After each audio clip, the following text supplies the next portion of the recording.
And there's a reason why advertising works. Sometimes you have like a silly little tagline, they put it on something, but it's what sticks in our head. And for Coors Light, they told us the mountains are blue, and that's stuck in our head, and it's a very cool thing that actually works. This is the Token CEO podcast. I'm recording it during lunch. I'm starving. We're getting right into it today. It's Thursday, February 17th. This is episode 203. We're starting with the boardroom, which is things I don't want to or I'm not supposed to talk about. First, we've got Rico. So what are things you don't want to talk about? I'm now in the business of talking about everything. Exactly. Now you're in the business of talking about things you don't want to talk about. Oh, we're now in the business of it. That's the mental business. All right, tell me about your mental business. For people who listen to this, why don't you give a... my name's Rico Bosco. I work for Erika. Thankful to have a second chance. I needed that second chance because I lost my temper and threw a high noon at someone we work with while she was on a conference call. It was very embarrassing. How'd the conference call go? I had to put it on mute and go walk outside, and then it actually was a Zoom call, so people could see me people could hear it, and then they could see me. Wasn't the best. That was if this was a thin wall, if all business Pete built the wall, I'd be dead right now because of your anger. Yeah. Why were you so angry? Just a lot of things. Your peers were taunting you. Dave was needling me, and then I made a comment too, so I started the fight. Oh, with Big T. Yeah, I made a stupid comment. But he's comment. so why are you getting mad at Big T? I got mad at everybody, but now I don't get mad at anybody anymore. Oh, okay. So how did you fix this? Or not fix it. How'd you work through it? You just realize it's not Dave can push your buttons, and he's it's like a coach saying, "Oh, somebody in the lineup's not hitting." I just want to succeed. That's all. So when he's knocking you, it's like you just want to succeed for him, and the way he's knocking you. He's knocking you in the sense of just to push you, but it's not trying to belittle you or make you worse. He does it in a creative way, and sometimes you let it get to you. I just let it get to me. I had a lot of, I think it's easy when somebody's neadling you that you collapse, right? Yeah. You got to figure out that's just because there's external pressure. How do you not react to it? You know what I mean? Of course, yeah. So what'd you learn? Be content with content. Be content with content. Tell us about sometimes it's tough that they break your chops, but you have a national radio show. You get to go to these places. A lot of people are digging ditches. There are a lot of people digging ditches. Right? Could be worse. Yep. So you just be content with content. Work a way of he can bust your chops. You don't want to go. Have we made that into a T-shirt? Ballistic. Not yet. We should. Why don't we get could on use that? It. Yeah. could use the bonus. Yeah. Okay. Why don't you make it the shirt? I'll promote it. All right. I'm in. Identifying triggers. Okay. It's if you say the steps are icy, you're less likely to fall down. Okay. Down the steps. So you just trigger. So you're Dave, trigger, Dave's needling me or whatever. Trigger, and realize that, all right, I have to eliminate myself from the situation or work away through What about breathing? Have you talked about breathing at all? Definitely breathing. Did you go to therapy? Yes. Did the people we gave help you? Yes. Okay. Yes. What would you recommend to someone else? I always honestly, I probably should have gone for 25 years. A lot of people had said that. I definitely knew, but it was a thing of I don't know, maybe it's heritage, maybe it's just being a male. You just don't want to admit anything's wrong. I always thought that. And then a little bit of it too, I was kind of afraid, what if the therapist kind of pisses you off and you get mad at them, then they're going to be all right, well. You're fucked. Yeah, exactly. Yeah. But I went into it with the right attitude. You don't go with the guard up, Okay. Did you do in person or virtual? In person. You did? Okay. And you liked it? I did, yeah. I know, this company, a lot of people had said it. I just always thought you could work through it yourself, and that's definitely not the case. My issue with therapy it's self-medicating. It's not what you're supposed to do. My issue with therapy is you go 3 times and you've already heard all their shit, and then you're yeah, I know. Do you find that? No, because it's the first 3 I get. I think it's a more identifying specific situation. Patterns. If you're giving different situations or just maybe even things from your past. It doesn't have to be anything that's the question I just asked recently. I'm hey, what do you think about this? I've done this forever. And they're well, why do you do that? And then they dive into that, and then a specific example comes up. It's just layers of onions. It kind of goes forever. You gonna stick with it? Mine might go forever. Pushing it back 30 years. There's a lot of there's a lot to work layers with there. to work with. Yeah. But I do. I wanted to apologize. Obviously, I appreciate what you've given me and a second chance in this company. A lot of people put their neck out, and like I said, I just think if you see me around, you could be yeah, he's he does the stuff for content, but ultimately I am a nice You are a guy. really I think good a lot of person. people like don't just. I'm not just walking up to people's desks like breaking the chops or going Throwing off shit the at the handle. wall. Yeah. Yeah. Exactly. So Well, that's great. that's what I want. You just got to make a balance of it of still being the good guy, but also have the great content. So Be and I hope content with people, content. I hope people know my makeup. It was just a bad day. It wasn't, or it definitely was a bad moment. It's not what is the full story. All right. Thanks for coming on, Rico. Thank you. Thanks for See you having me. later. Yeah, all right. So that was Rico Bosco. What I love about Rico, so Rico's in therapy for anger management, which is awesome and sorely needed, but also Rico's one of my favorite people here. I think he's a great person. He's committed to Barstool, which is amazing. So excited to see him get the help he needed, and also just really proud that he can talk about it. I think that's just an amazing thing. Everybody should be able to talk about stuff. Other things that I don't want to talk about here or shouldn't be covering here. I am on a jihad today. If anyone was in the production meeting, I'm having this realization where, one of the things, I think it's so easy for people to get all worked up about like the great resignation, right? Like, it's interesting in the people I talk to. We're losing people. We haven't lost people in a really long time. We're losing senior people. And I think that's really natural. It's natural when you have people who've been in a company for a number of years. It's natural in a company that changes shape the way our company has changed shape.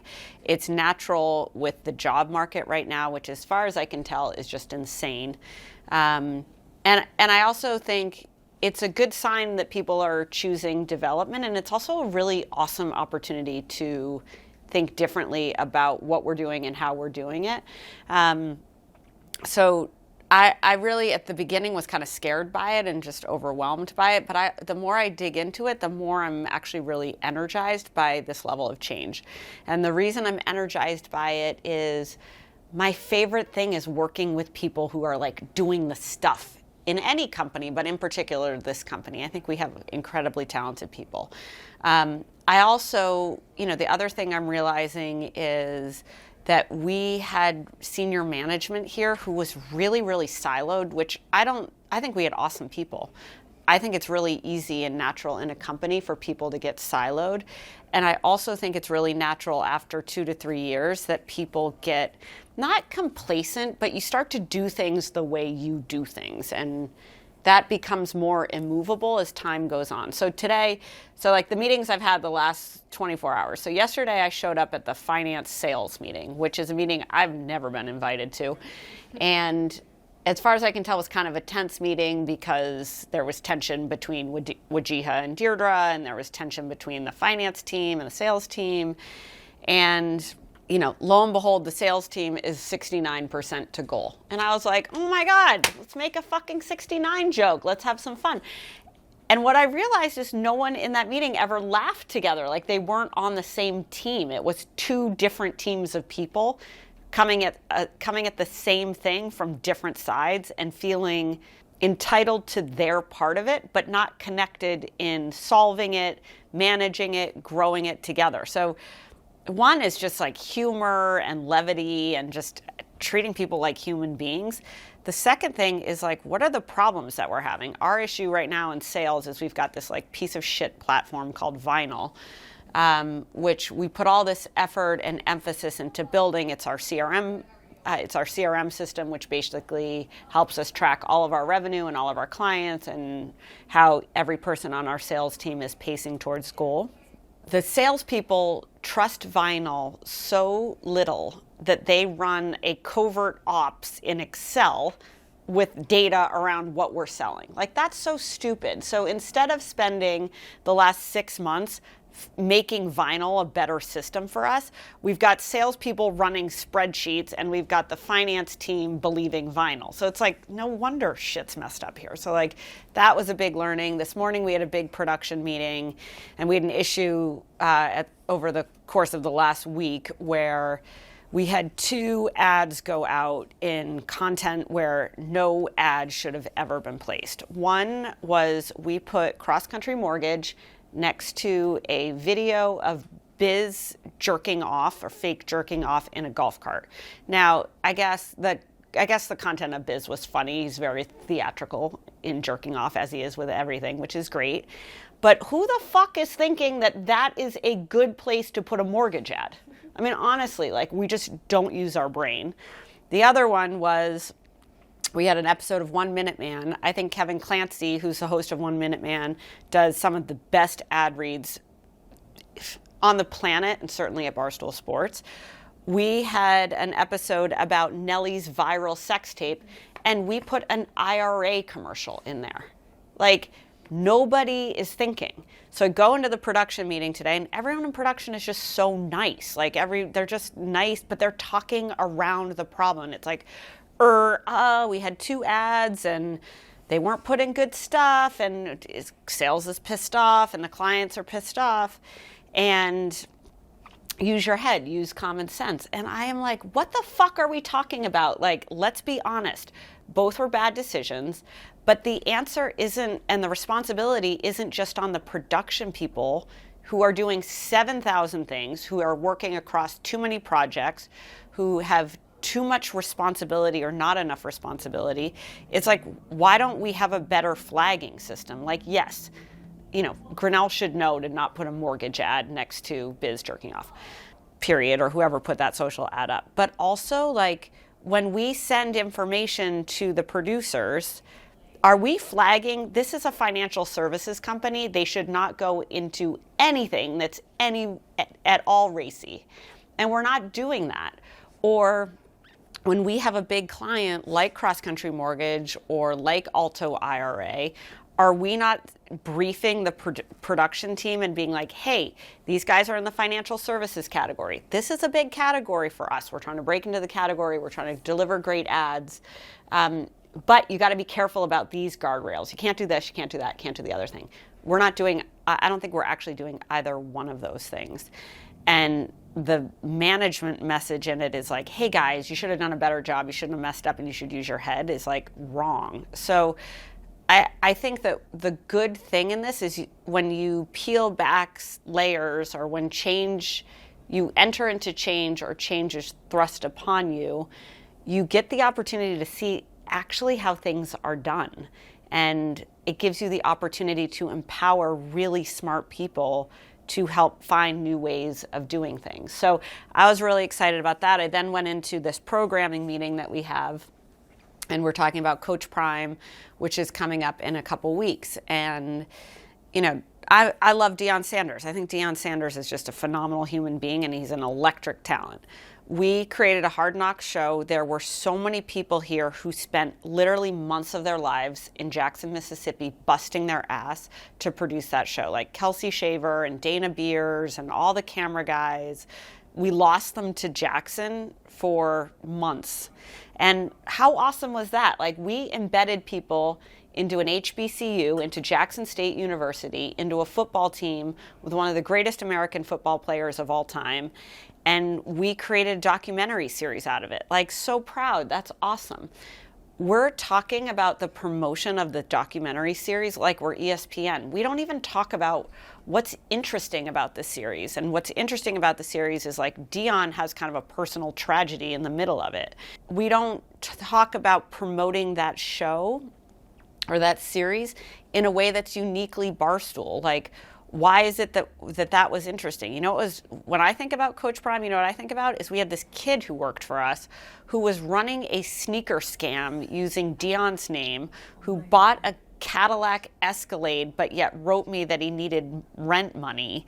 Like, we basically had a scam artist in social media working for Gaz. This guy was doing this. We had to fire him in the middle of Mississippi, in the middle of production on this shoot, and then make Deion whole for all the sneakers that the kid was like trafficking using Deion's name. Like, insane. But that's an interesting story. That's a part of what happened on the production of this show. And I think if the goal is to get people to watch something, you have to make what you're watching interesting, and we have to make it interesting to ourselves. Otherwise, we're no different than ESPN, or we're no different from NBC. Or, like, why have we become so traditional? Why aren't we taking traditional practices and, like, this raw, blunt honesty and this understanding of what works on the internet, and why aren't we flipping all those skills to put those to work for systems that work in our way? So long story short, like that's what I'm like really chewing on right now. Like I left this production meeting, I have a headache. I dropped the F-bomb like probably 45 times. Like it was a lot. All right, so that was the boardroom. Thanks to Rico for coming on. Happy about what's going on with Rico. That's my rant in terms of where I am and what I think's happening here. What we're doing today is, obviously I'm very ranty, so you're gonna hear me rant. We have Q&A. We have Larry Miller, who's joining the show, and then we have PFT commenter joining, and then we'll close out the show with Greenlight, which is when Brandon and I react to news headlines. All right, so today we're talking about brands. So Super Bowl was last weekend. I was on an outright rant. I actually felt ashamed. This person who follows me was like, God, you're so negative tonight. And I was like, oh my God, I am. I'm such a negative person. The reason I was negative, though, is I had a major victory against the Williams-Sonoma customer service people, which I do want to talk about here. I ordered a bed I've moved twice this year, and I ordered a bed last July, okay? I've never ordered a bed on the internet. I spent a lot of money. I felt like the bed was expensive. I spent a lot of money. And I ordered the bed, and it was supposed to be delivered October 15th. So I like waited patiently. I was like, okay, like I'm getting a bed. I have like an air mattress on a floor, and then I've got a mattress on a floor, and then I've got like a mattress and a box spring on the floor.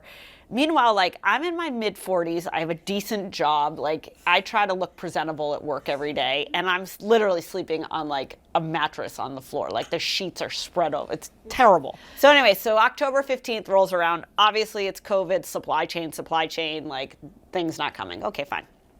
We give it till November, then it's like mid-November, then it's the end of November, then it's December. And the window, as anyone who's ordered anything over the pandemic knows, like the window just keeps getting punted. It's just like kick to the curb. All right, so then I've got this cleaning lady who I love, who is like, Erika, get your shit together. Like, why don't you have a bed? Like, the cleaning lady is shaming me that I don't have a bed. And you know what? She's right to shame me. She's like, why do I bother? So the cleaning lady gets on my back, is like, can you get a bed? So I like got all this like, so obviously I had lost the confirmation number because it's been 17 years since I ordered the bed.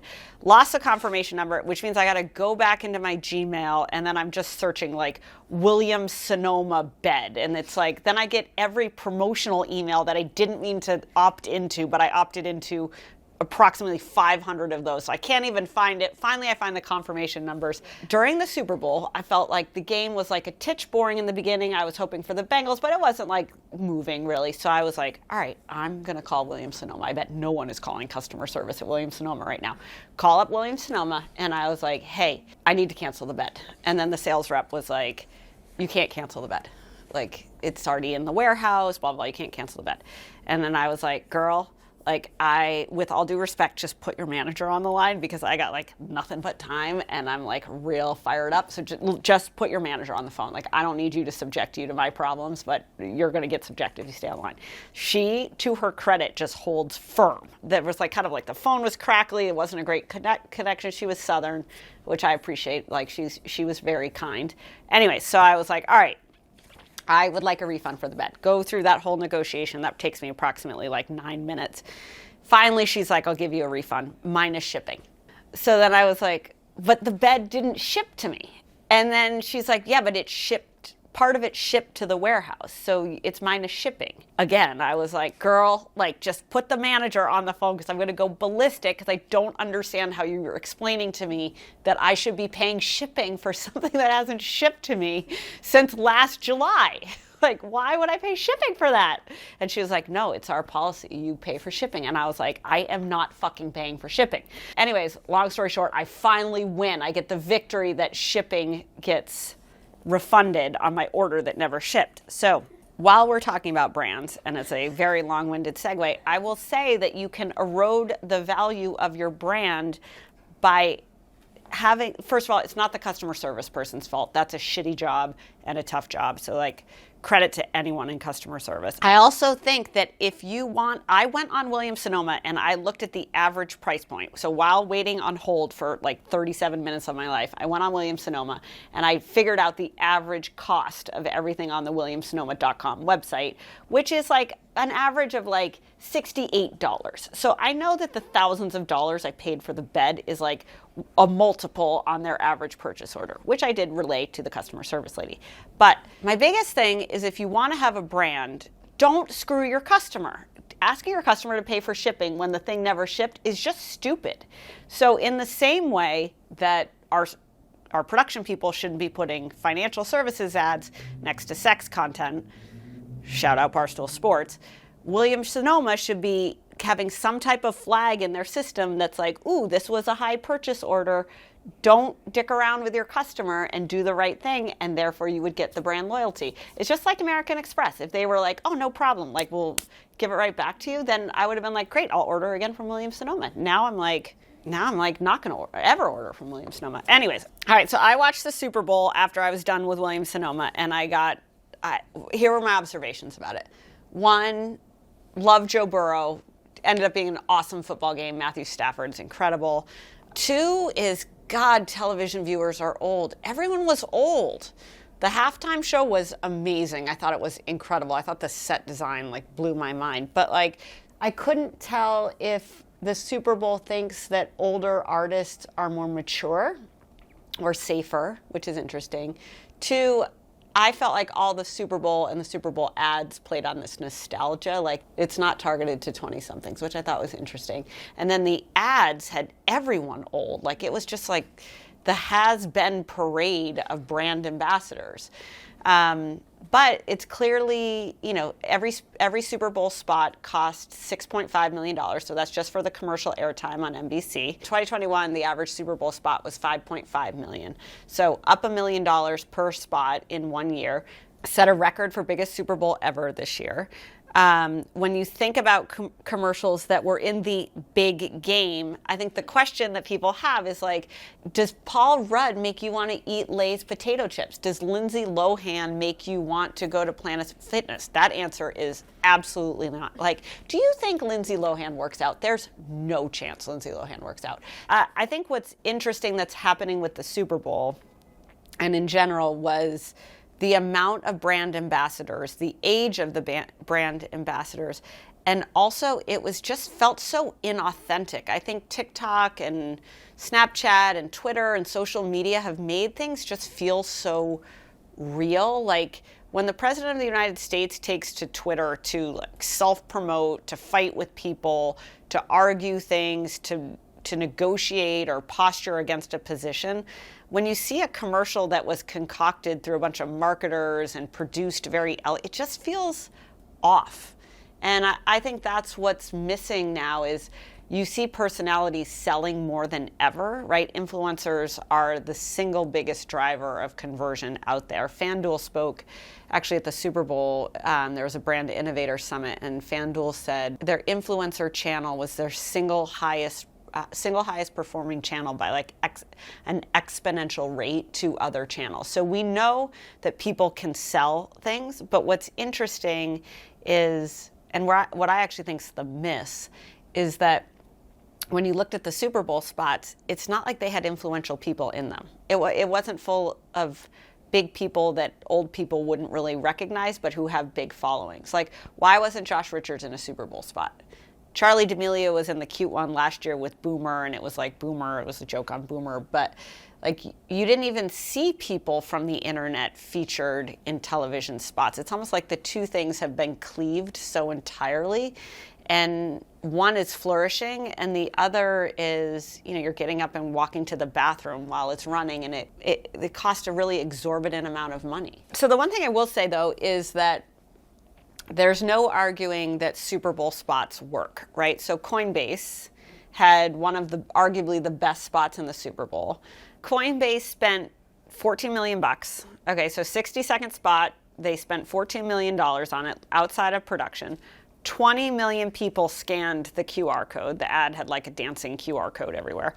20 million people downloaded it. They crashed Coinbase. Their stock went up 4% and their market cap went up $2 billion. So in that regard, $14 million, a $14 million investment was a home fucking run. Like, what an awesome commercial spot. So I think that's what's kind of interesting. There's also a study that shows if a brand is the only advertiser in the category in the Super Bowl, they will see a lift up to, I think, 6 to 8 weeks after the Super Bowl.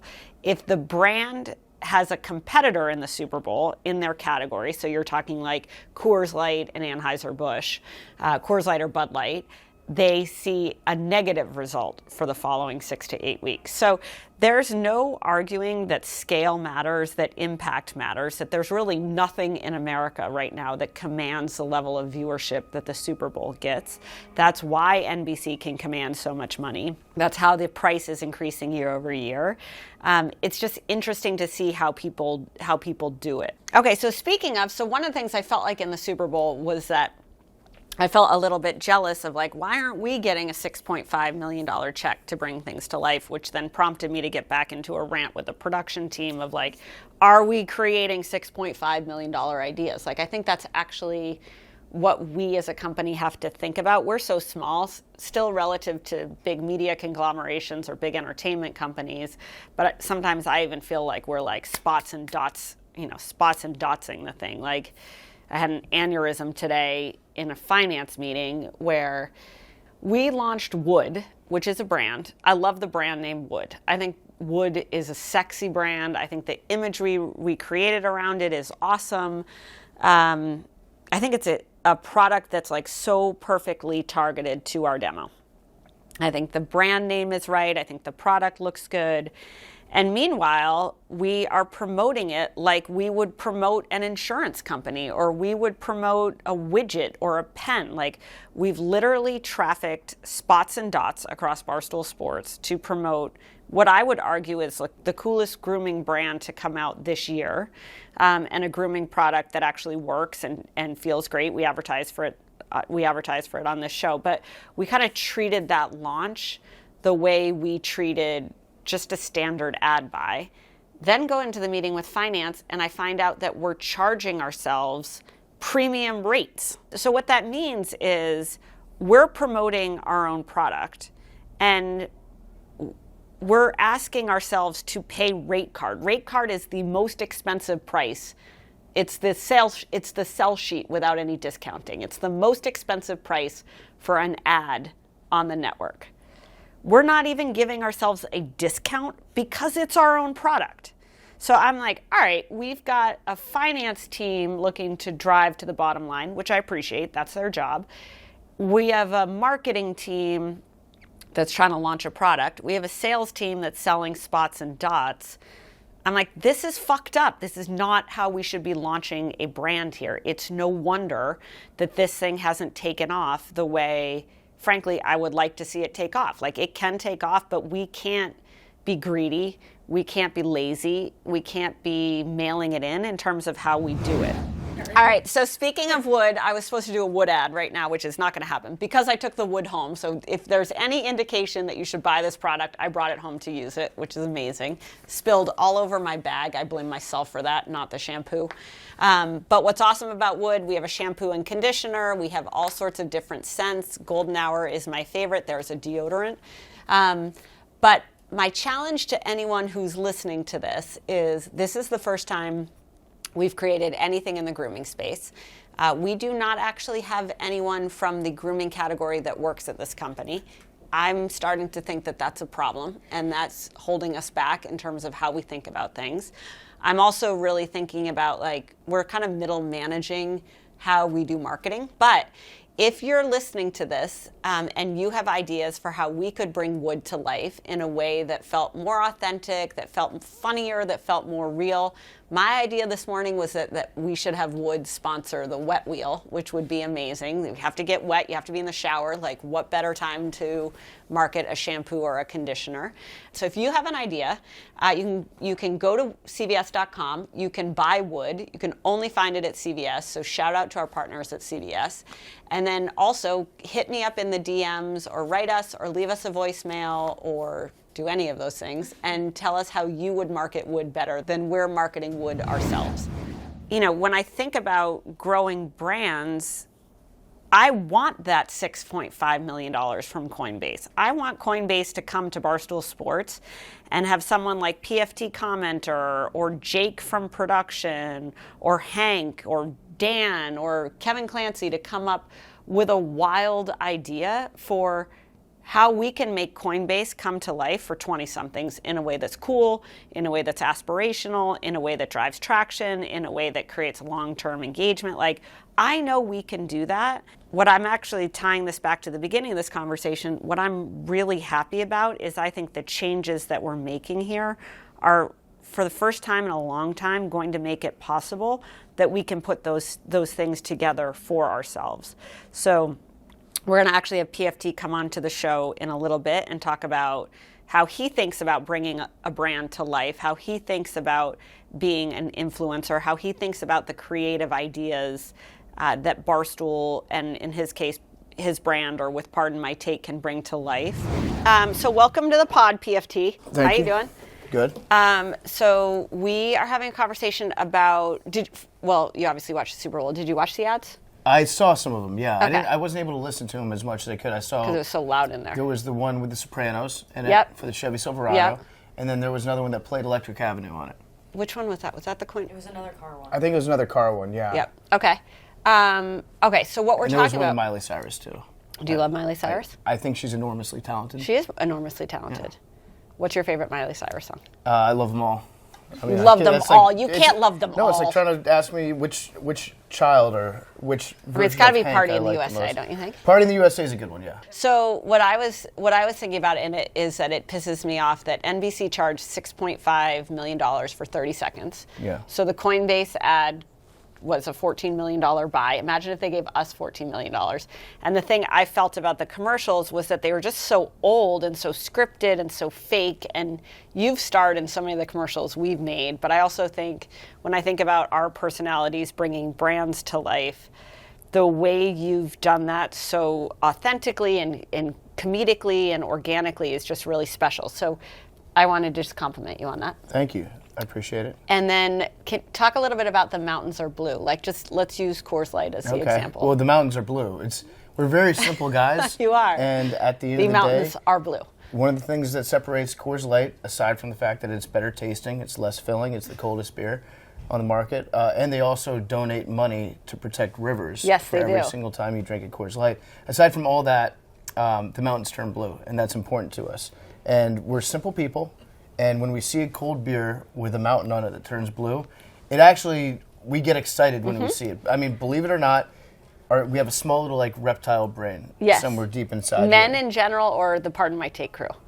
I don't want to speak for all men. Okay, but you don't want to speak for mankind. No, I don't but want to speak for mankind. just but for your podcast. For our podcast, I know that the group of us, we have these small little lizard brains, and Yep. there's a reason why advertising works. Sometimes you have a silly little tagline, they put it on something, but it's what sticks in our head. And for Coors Light, they told us the mountains are blue, and that's stuck in our head, and it's a very cool thing that actually works. Mm-hmm. It's something that we get excited when we see a blue mountain. We can have fun with it too and joke around. Like we did a blue mountain contest, whose mountains are bluest.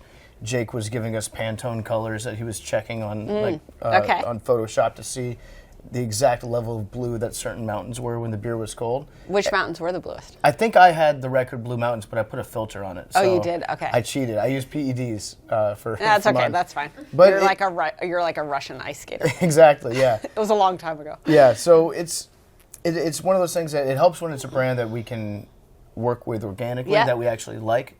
With Coors Light, that's a beer that we prefer to drink anyways. So it was really cool when they joined up. And also, we're very lazy people. And if a company is a clothing company that sends us a bunch of stuff, we're probably just going to end up wearing it by happenstance. Yep. Like, I didn't even know what the topic of today's podcast I know. was. I was like, I'm this is wearing a a good plan. Coors Light jacket. I'm wearing a Rowback shirt. I'm wearing Muggsy jeans. I'm wearing, Bird Dog's hat. Yep. I'm about to crack open an ice cold C4, and I'm wearing MeUndies, but I don't have to show that on camera. Yeah, that'd be sexual harassment on my part. I could get fired. Oh, Maybe I'll have you come back and do Yep, that. and I'm wearing Mack Weldon socks. Okay, so there you go. The bottom line Head to is, toe, H bottom to line T. is I'm cheap, and I very rarely buy my own stuff. So I'm just a walking billboard sometimes. How do you come up with the ideas?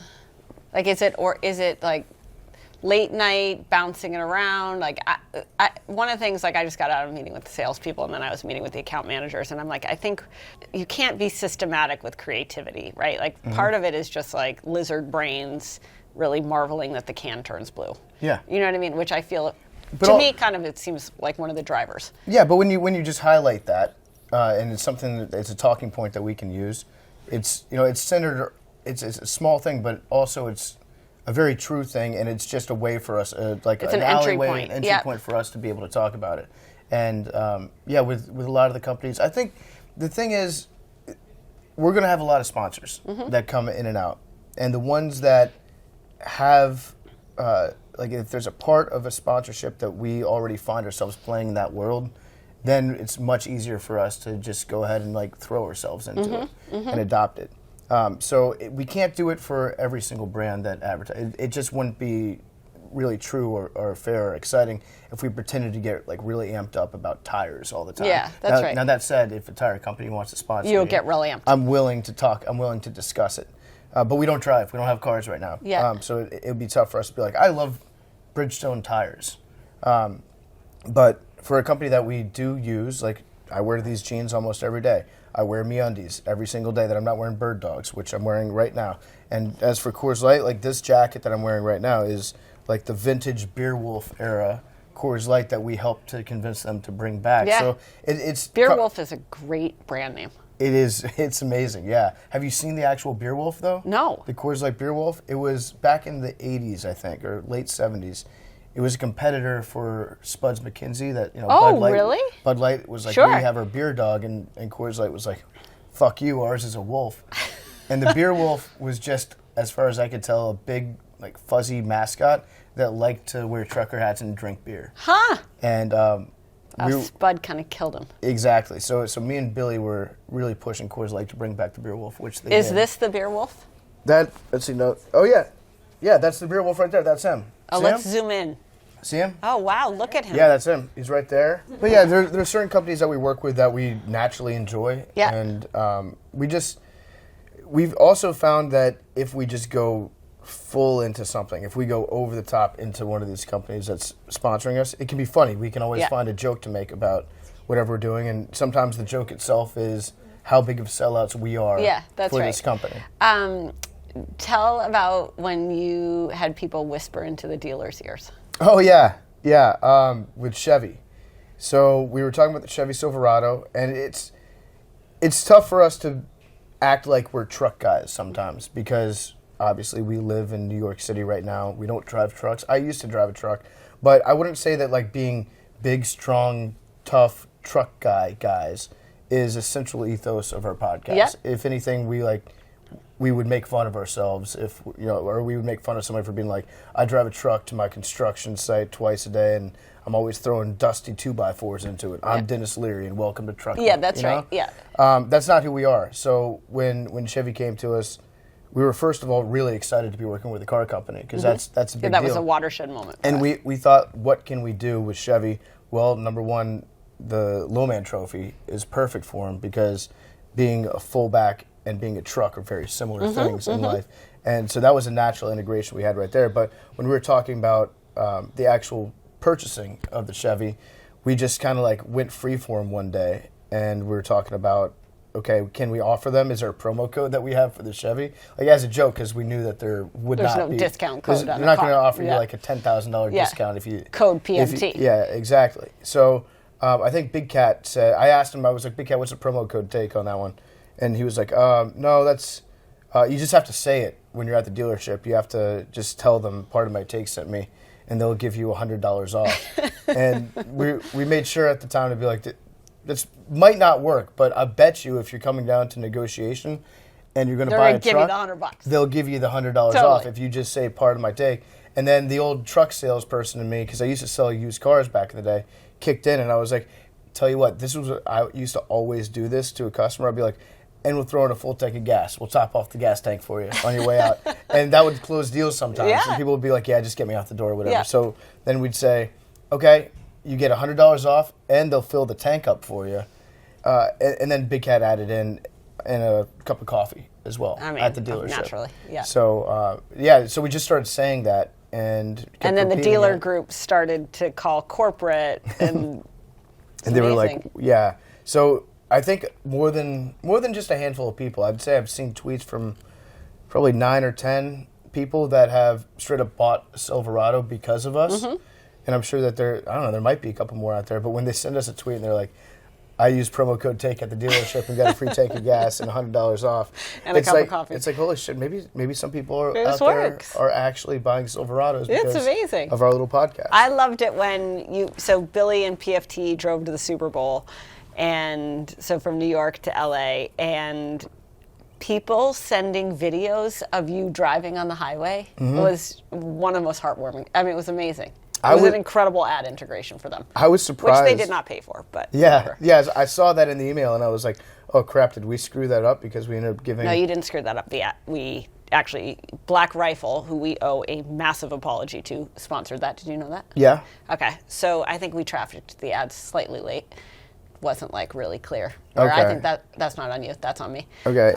And Billy, I knew that in all of Billy's blogs, he was like gassing up Black Rifle. Yeah, no, totally. But it's like, it's so amazing of something that came organically. Chevy's not going to think of that. We had to buy that Chevy because we couldn't get. Do you know about this? No. Oh, so we bought the Chevy that you drove because we wanted to integrate a Chevy into Coach Prime because Chevy sponsored Coach Prime. But Chevy's a big company, GM, blah, blah, blah. We could never get the car, so we had to go fucking buy the car ourselves. So we had to go buy a Chevy truck. Now we own a Chevy truck. And we wrapped it in your camo colors, and you guys drove it. That's how that came to be. Yeah, I know that Dana had driven it at some point. Everybody's driving this. I was thinking that like you rented it, and because it was Dana, you didn't get the security deposit back. Yeah, you need a car this weekend? Like, I got one for you. Yeah, well, that's gonna be a tricky one because we're shipping it back, right? Yes. And then I think Billy thought it was gonna be his truck at the end of the trip. That seems like a very Billy thing. Yeah, he was like, if I make it to the West Coast, I think it's officially my car. It was great seeing people pass us by on the highway because we were intentionally...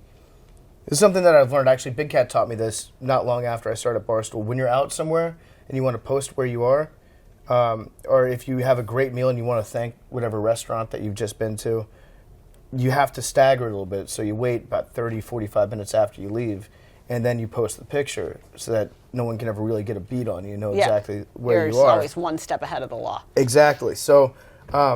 on this trip, I made sure that I wasn't posting any pictures of where we were until about 30, 40 minutes after we were there. And we weren't even stopping that much along the way. It was mostly spent on the road.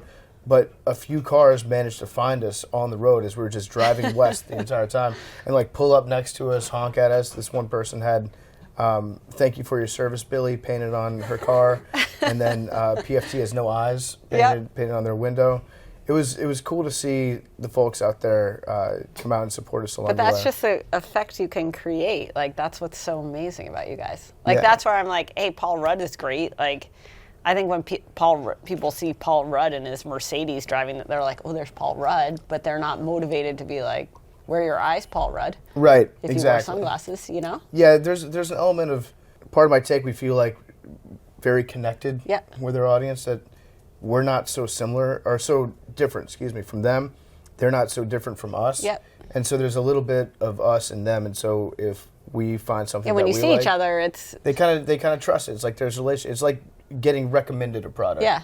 As opposed it's a word of mouth. Yeah, and they can tell the products that we're legitimately interested in, I'm sure. Like we try to do a good job for every sponsor, but I'm sure that the fans can tell, like, okay, they actually do wear Muggsy jeans every day because I see them wearing Muggsy jeans every day, which I do, and they're great. They feel like sweatpants. And they're great. The other question I had while I'm here, thank you for the invite onto the podcast, by the way.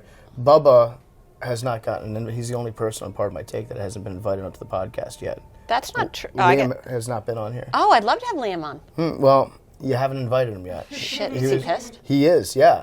Yeah, he actually brought that up. Yeah, I've had you on. I've had Big Cat on. I think I even had Billy on. Yeah, and Hank? Yep. Have you had Jake on? No, I haven't had Hank on. Have I? Yeah, I have had Hank on.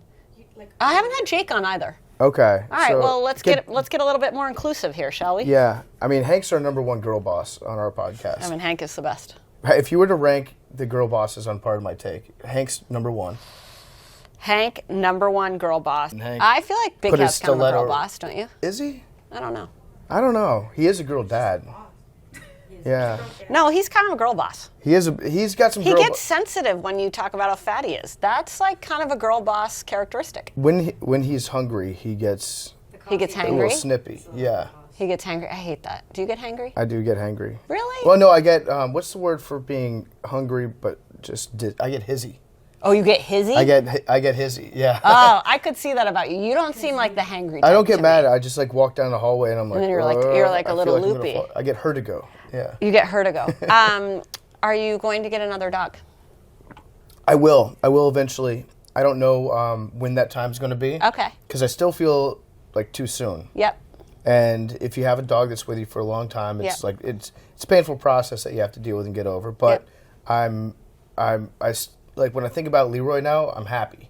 Okay, It's you're not- it's thinking no longer- he's over the Rainbow Bridge, he's frolicking. It's no longer big like bone. the painful Yeah, sad. thing that you My have to get loss. over. And by the way, those commercials, or not those cartoons that people send you about your dog dying right after they die to like help you get over it.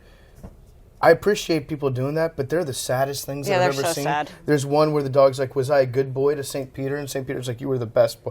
And You're like, just like, when I see that, I'm like, "Stop sending me this Yeah. stuff." Like this is making my day so much worse because I'm crying now. But Did Big Cat send you the Peter King quote? I'm not sure. Big Cat sent that to me when my dog died, which was, it's basically... Oh yeah, I You know that know the one. one, I know that one. like- It's something about like how lucky we are to have a dog. Yeah, it's actually I don't like Peter King, but I do like that. Yeah. But it does make you sad. All right, thanks. On that note, PFT. Yep. You're the best. Thank you. Okay, all right. So we had a Zoom lunch this week, which was awesome. My big message is you should love yourself, and you can love your work. And we love you, obviously, everybody who listens to the show, so we're really appreciative. So here is a sampling of the Q&A that we got from an awesome audience. I highly recommend the Q&As, not because I think that I have anything great to say, I do not, but the chat was amazing. The advice people were giving to one another, I think we had over 200 people. The advice people were giving to one another was so inspiring. Like, I was like reading the advice as we're talking, and I was like, shit, these people know more than I do. So we'll kick it to the Q&A. Question about not liking your job, but kind of struggling navigating what other roles or fields your skills apply to. So I'm a teacher, which is a very, like, going through college, it's all very, very singular. There's not, even switching your major is extremely hard because everything you're doing is just towards education.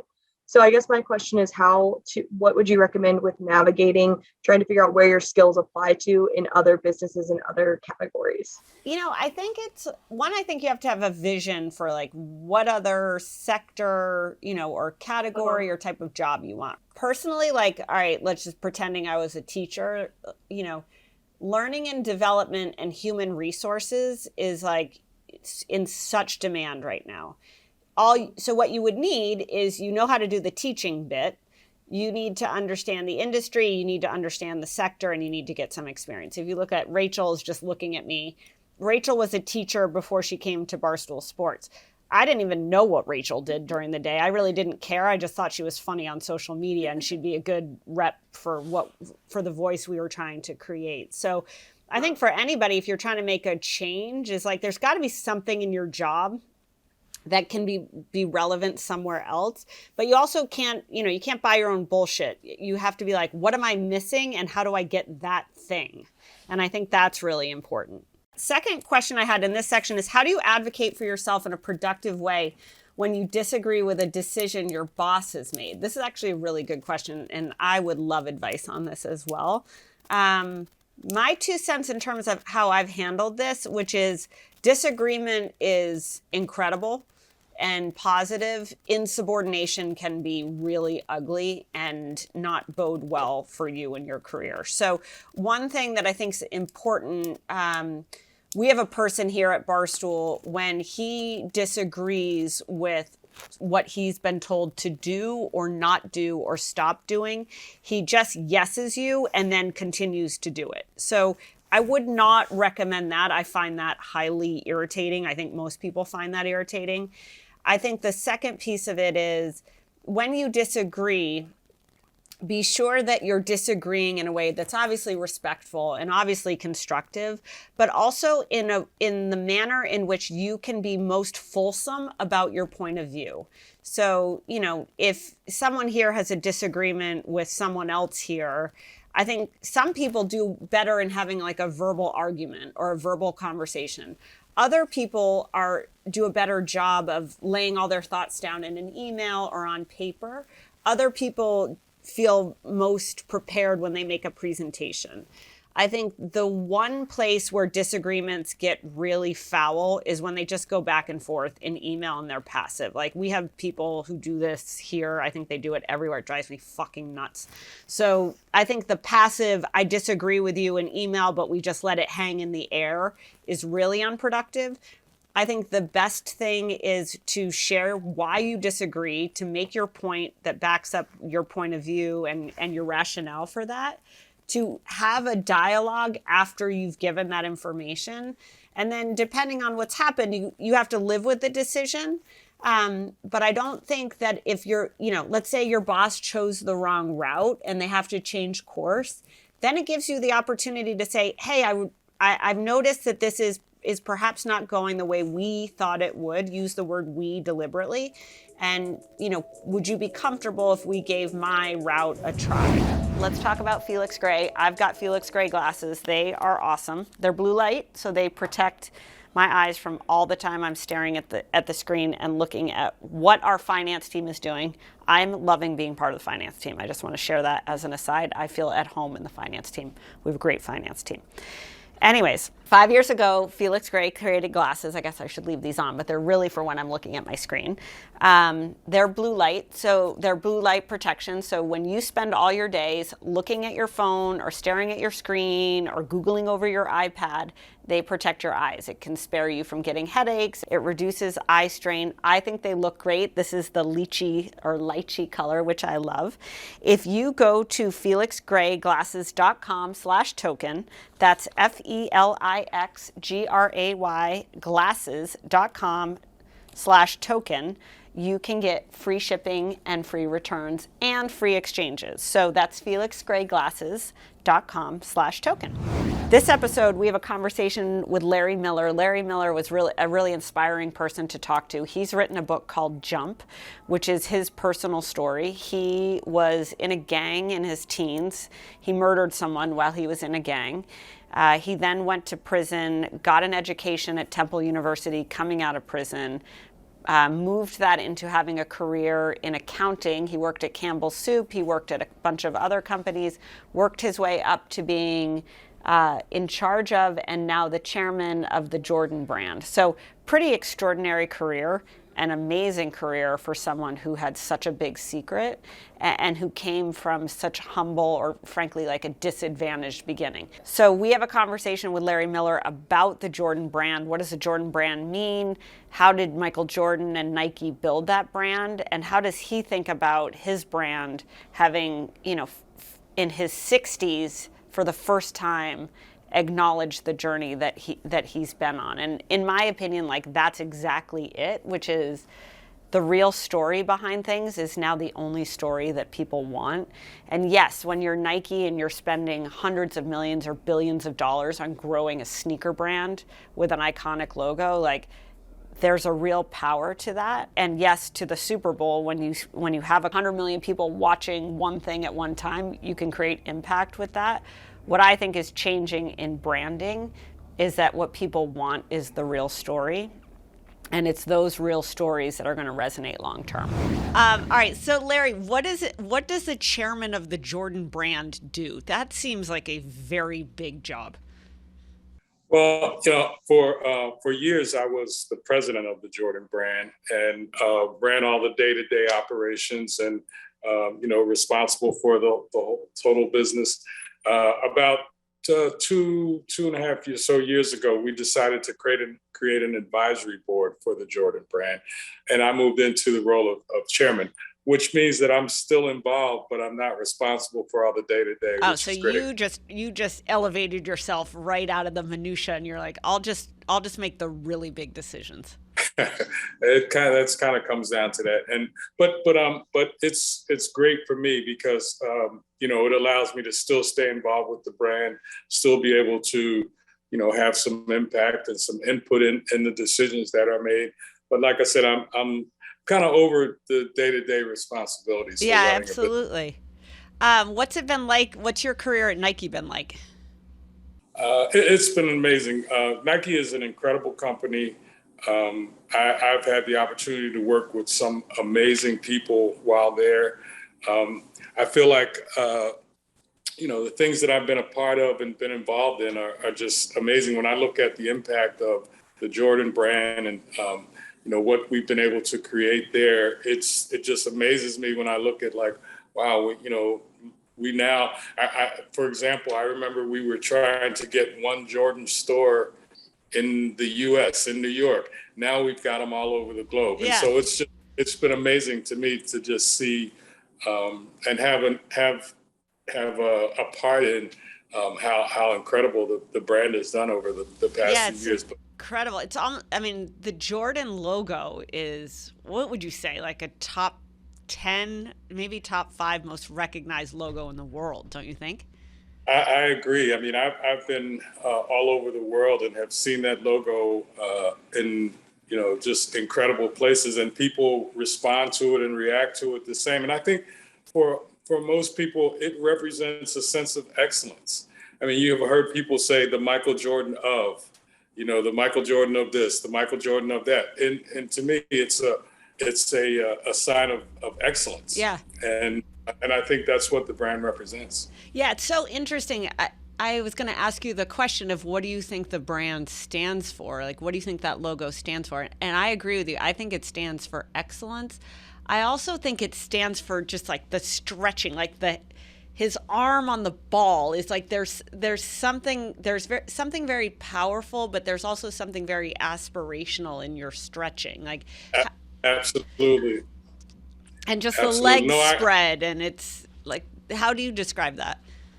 It's just like, hey, trying to get higher, trying to move higher in terms of whatever it is you're involved in, whether it's sports, whether it's business, whatever, always trying to, extend to higher. And I think that's one of the things that the brand represents. And when we were, decided to, hey, we're going to create this brand, our goal was to create the Michael Jordan of brands. And you did. That's why you're the chairman, Larry. You're like, I know what I'm going to do.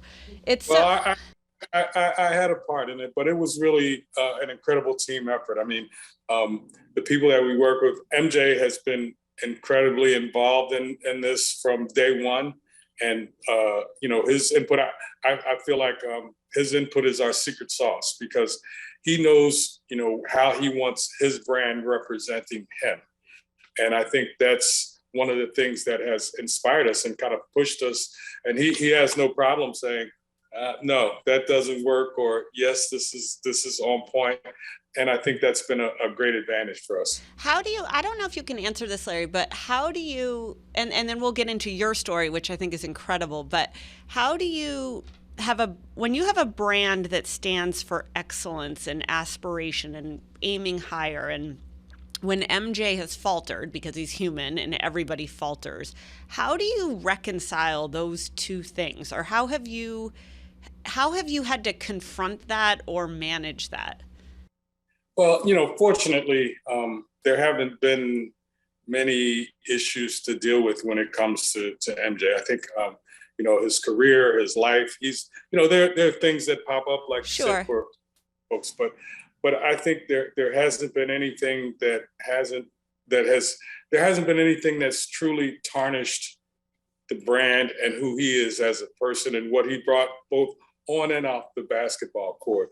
And I just think that, it's so strong. The brand is so strong. What he has brought is so strong that I think it would take something really, really crazy. He also, I think, is just so excellent, like regardless of what his vices are, or people's opinions of him, or you think this, that, or the other thing about gambling or whatever. Like when you watch the documentary and you just saw how hard he worked, to be excellent. I loved the doc because he was so honest, and that's just so rare. And then two is just, you saw the journey of someone who was like, I am going to win this thing, and I'm going to push it on myself to do it. No, and again, he never asked of anybody else anything that he wasn't willing to do himself. And that wasn't not only willing, but he was pushing himself to do. So again, I just think we've been, folks ask me all the time, like, hey, do you think, is there the next Michael Jordan or whatever? And to me, the way I look at it, the stars just aligned. I mean, he was the right player at the right time.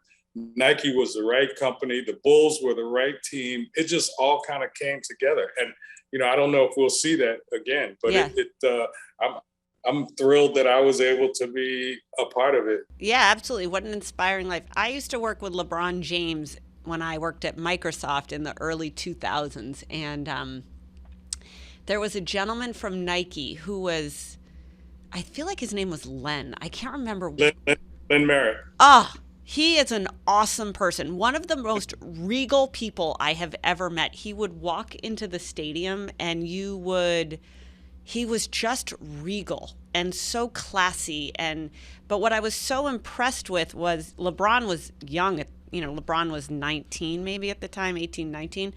And Len was such a steward and a stable, wise voice. And Nike was so smart to put this raw, incredible young talent with Len. And I don't know if is that how Nike works? I thought it was so brilliant.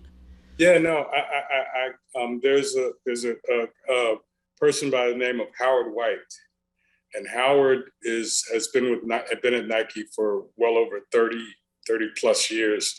But when MJ came to Nike, they put Howard with MJ, and Howard served that same role with MJ that Len kind of served with LeBron. So it is something that, and I think there was a learning in the situation with Howard and MJ that was like, okay, this worked really well with Howard and MJ. Let's try to do the same thing with LeBron and Len. That's awesome. Yeah, I found him so inspiring. I thought he was larger than life, but in the quietest, softest way. It was so cool. All right. So anyway, Larry, let's talk about your book. So a lot of the themes of a journey and living a life of excellence and striving for more. You've written a book called Jump. We read it this weekend. It's an incredible read. For the people who listen to this podcast, give a glimpse of your journey. Your journey's incredible. You carried a secret with you. You rose above it. You strove for more. And then you're like, I'm just going to lay it all out here, and this is who I am. So give a little tease on that, and then we'll talk about it. Well, my oldest daughter started years ago saying, Dad, you need to tell your story because it's pretty amazing. It inspires me. It inspires our family. So you need to tell it. And for years, I was like, no, I don't want to tell this because I've been hiding from this story for 40 years or more. And I've been, afraid for this to get out. But over the years, she kind of convinced me that it could be inspirational and motivational for people. It could have an impact on currently and formerly incarcerated people. It could have an impact on the decisions that people make about hiring or giving opportunities to formerly incarcerated people. So she kind of continued to work on me. And eventually I said, okay, we're going to do this. And her and I started to work on it probably 12, 13 years ago. And we would get together maybe 4 or 5 times a year. And we just spend hours talking, and she would record it. And then she'd go back and transcribe it. And we ended up with a document, but it wasn't in book form. So then we realized we needed to connect with the publisher and with the agent. And so we went through that whole process. But the gist of the story is that, from the age of 12, 13 up until 30, I was in a gang. I was a street, convict. I was in and out of jail. At the age of 16, I shot a kid and killed him. and a gang-related incident, and I ended up being tried as an adult, and I was sentenced to 4.5 to 20 years. Did the 4.5, got out, got into a bunch of other stuff. Ended up going back to jail for a number of armed robberies.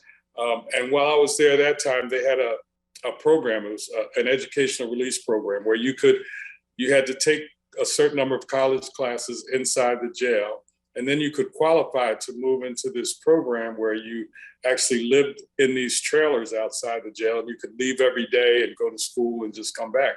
And I looked at, to me, initially the motivation was, hey, that's a better way to do time. 100%. You know what I mean? But once I kind of got into it and started to take the classes and get encouragement from people that were, part of the program, eventually I started to really believe that I could change my life. And I think that's another goal of this book, is that, hopefully it can help some people who are in that situation to realize that they can do something different with their life. They can, change their life. They can move in a positive direction. But that's, so I got my associate's degree in that program, transferred to Halfway House, started at Temple University, got my bachelor's degree at Temple, and then started my career working at Campbell Soup, and kind of built it from there. Then here we are. So what do you feel are the biggest lessons you learned, both from getting educated while in prison, but also in prison? Like, what do you still take with you today?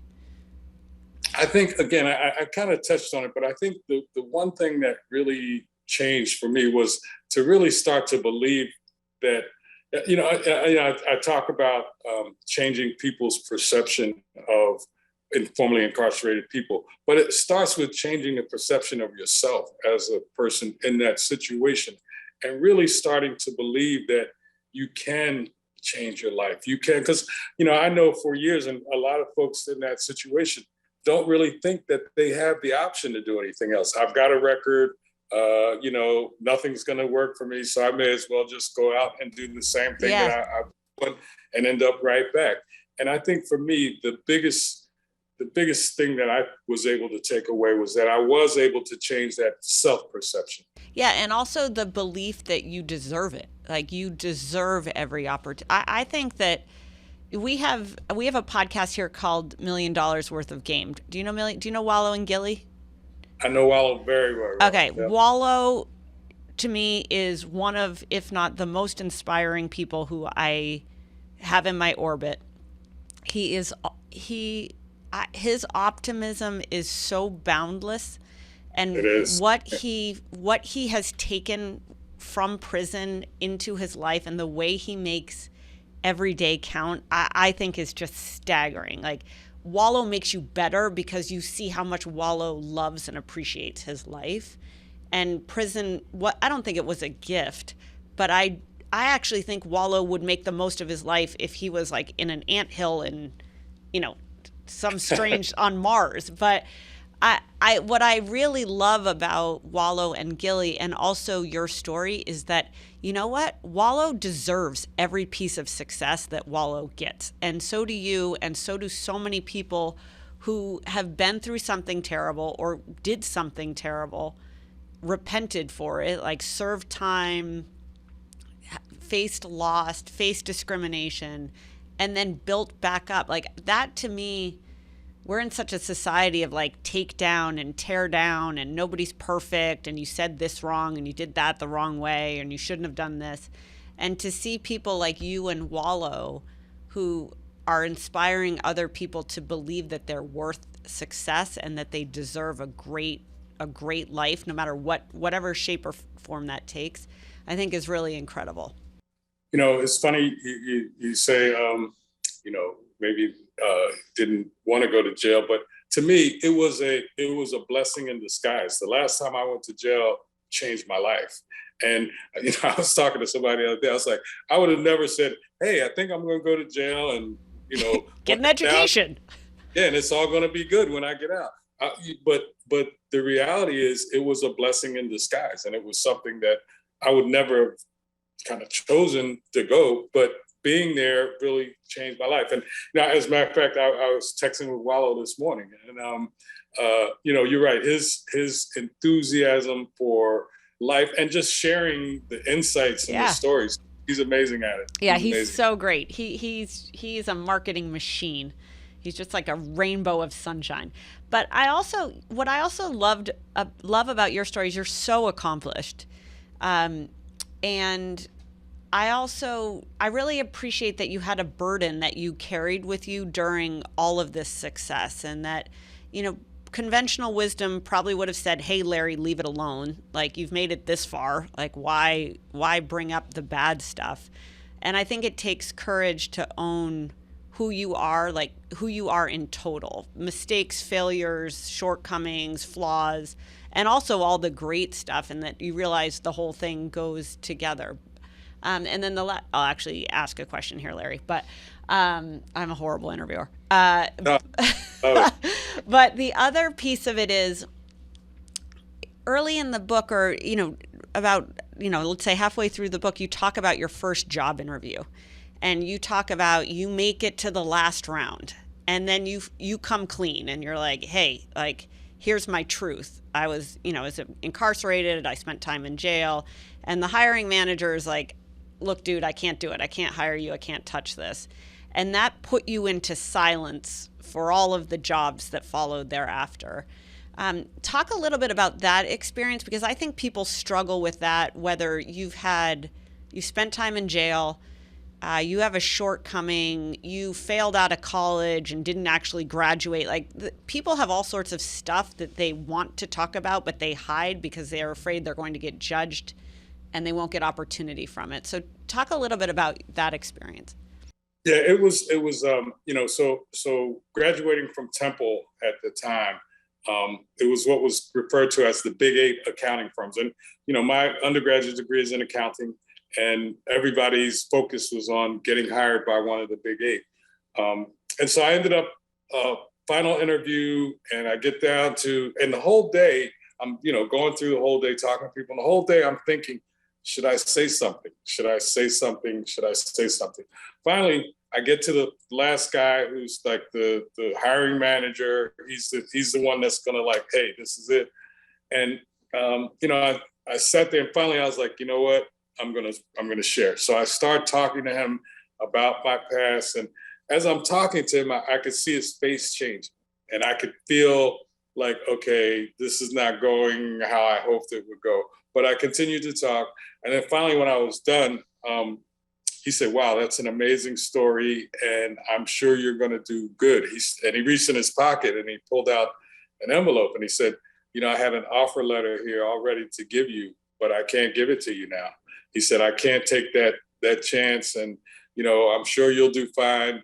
And at that point, I was like, I'm not going to lie or be dishonest about this, but I'm not going to share it. If it comes up, if somebody asks, hey, yeah, that's me. But I'm not going to share it. And I didn't. And for years, not only didn't I share it, but I was totally afraid and nervous and anxious about the fact that it would come out, to the point where, I had nightmares on a regular basis, like recurring bad dream where I'm migraines. Going back to migraines. And once, it's interesting, once I started to share with my daughter and kind of get the burden off, I guess, the nightmares stopped, the migraines stopped. And I realized that carrying that secret was eating me up. Yeah, killing you. Yeah.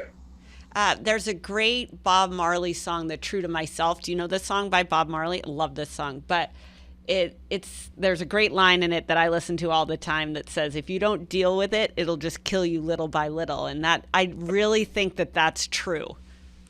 No, and I believe that's what was happening for me. And, it's now that it's out, now that I've shared the story, I feel a sense of, it's kind of mixed emotion, because part of me is still dealing with the fact that this story, this stuff I've been keeping and hiding is now out there for the world. That's uncomfortable.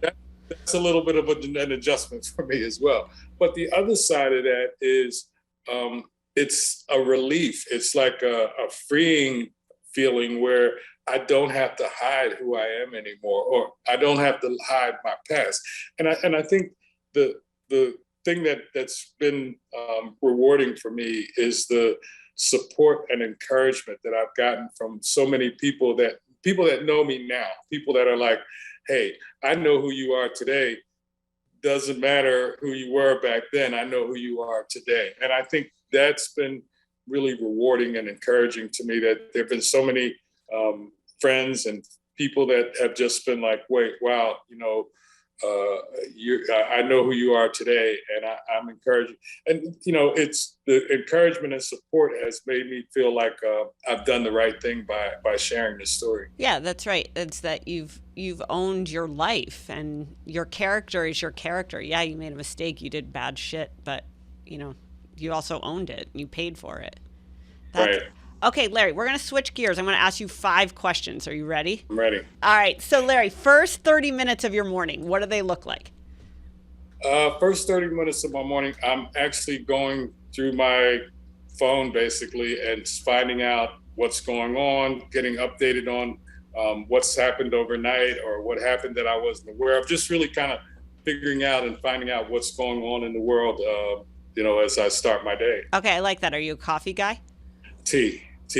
What kind of tea? I usually mix green and mint. I like green tea because it gives you the little caffeine boost, and then the mint gives flavor to it. So. What's something you do every day without fail? Every day without fail. I try to exercise every day, but I don't know that I do it without fail. But that's one of the things I try to do every day is get some exercise in. Got it.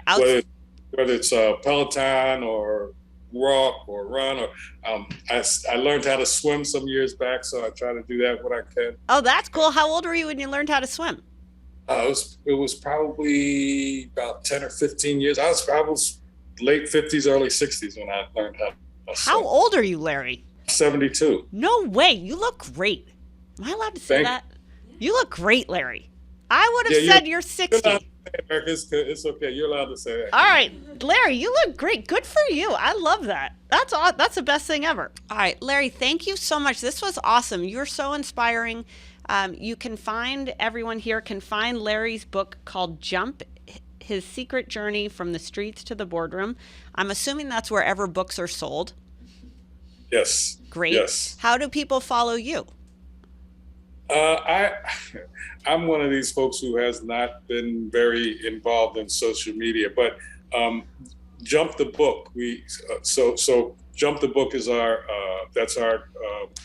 website. That's how you can Jump connect the Book. with Jump the Book. All one word. Jump the Book. Jump the Book. I love it. And then is your daughter who helped you wrote it your favorite?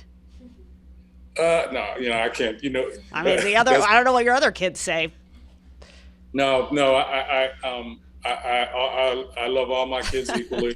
There's no favorites, but her and I think we did become a lot closer through this process. I think she learned a lot more about me. I learned a lot about her, and it was an amazing process to work with her to do this. And so again, I can't say a favorite, but her and I, like I said, we definitely bonded over working on this project. That's awesome. Larry, thank you so much. We appreciate your time and best of luck. Thank you, Erika. Take care. See you later. So huge thanks to Larry. You can get his book, Jump, My Secret Journey from the Streets to the Boardroom, on sale right now wherever books are sold. All right, we're bringing Bryn up. We're doing green light, which Bryn assures me will be less than 5 minutes if I don't talk too much. All right, green light, go. Green light. Simply irresistible, Idaho promotes the appeal of potato perfume. Perfume that smells like French fries. Ew, no. Who wants to smell like French fries? No one. The idea is that it's this very irresistible scent of French fries. I mean, the French fry scent. Yes, is one thing. McDonald's French fry scent. Good. Oh, the best. I know. Like instant hangover disappearer. Yes. But you don't want to smell like it. You want to eat it. Mm-hmm. Okay, go ahead. Captain Crunch and Lunchables are showing up in video games now. Think it's a good form of advertising or bad? It's very smart. Mm-hmm. Billboards in the Definitely, shows. It's very smart. They are targeting themselves to kids. I wonder if that's illegal or they'll get like their wrist slaps for it. like marketing to children. I think you can only not market bad stuff to children. So if it was like a tobacco company, Right. you couldn't be doing that. A new program in Canada gives doctors the option of prescribing national park visits. So, like, you need to So go... like I'm stressed out and then somebody's going to tell me I have to go to the national park. Yeah. That's ridiculous. That's just stupid. That's We knew you'd say that. That's very Canadian. I mean, that's just dumb. Yeah. The national parks are amazing. You can't force somebody to go to a national park. It's literally like a pass that you can go use, like a pass to these national parks. Well, I could see giving someone like, hey, why don't you go get with nature? Nature makes your mood better. Here's a free pass. That's cool. That's what I think it is. Okay, that's Yes. cool. Yeah. If it's like you have to go to a national park, I would be like, Yeah. bite me. Yeah, no, Like, same. Zero chance. It's like Just because you told me that I need to go to a national It's like park. museums. Like, I'm not reading this stuff. Yeah, totally. Okay, little Barstool plug. We're even bigger Matthew Stafford fans after learning he skipped a Kylie Jenner party to watch golf on TV.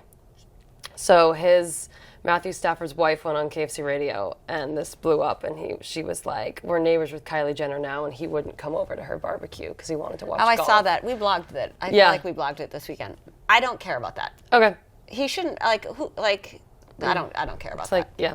Last thing. There's no chance Kylie Jenner's watching golf. I'm sorry. but No. she's not. He didn't go to her barbecue because he wanted to watch golf at home. So it That's was like a very bro, what you want your quarterback to say. Yeah.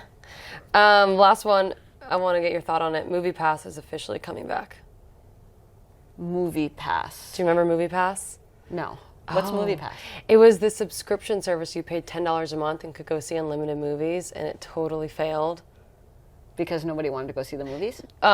People loved it. They just lost a ton of money because it was not Nobody scalable. wants to go. It's a pandemic. I get why they're bringing it back. Yeah. First of all, I went to the movies not too long ago. It cost me a lot of money. Tickets are very. It cost me like over $100. Oh, did you bring it? I mean, snacks. Over $100. 4 tickets, like 4 IMAX? tickets. Oh, okay. Snacks. You just feel like you're getting COVID or Hep C in there. Do you know what I mean? It's dark. It smells like popcorn. No. Okay. I don't think it's going to work. You can't reverse the trend. You can't create a financial incentive to make people watch something somewhere that they can watch at home. When there's too many content choices. At home. Interesting. Okay, that's it.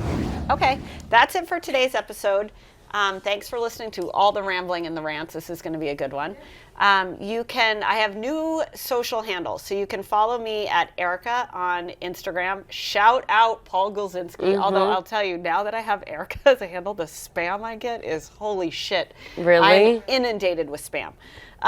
So at Erika, and then on Twitter, it's at Erika_. You can follow Token CEO in the same places as always. You can join our Facebook discussion group, which we love. And oh boy, there's a lot of things you can do here. You can go to Work Like a Girl. You can go to Work Like a Girl and post a job or find a job if you feel like working like a girl. And you can subscribe to Things You Missed, which is our daily newsletter of what's happening in and around the internet. Perfect. Thanks.